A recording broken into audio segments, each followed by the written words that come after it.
Isaiah 54:10. Sa tindi ng aking galit, sandali akong lumayo sa iyo, ngunit ipadarama ko sa iyo ang aking kahabagan sa pamamagitan ng pag-ibig na wagas.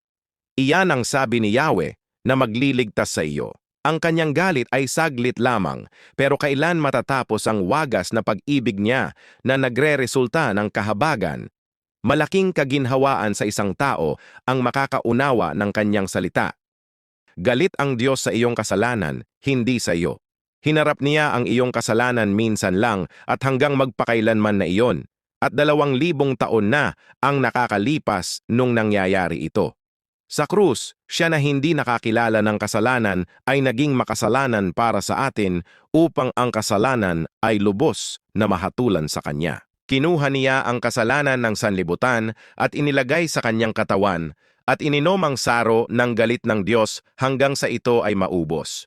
Ang kanyang biyaya ay higit pa sa ating pinagsama-samang kasalanan.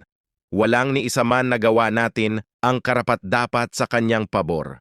At sa krus, ang tunay na pag-ibig ang nagtubo sa atin sa pamamagitan ng pagbayad ng kanyang dugo at pinalaya. Magandang umaga. Please like and subscribe.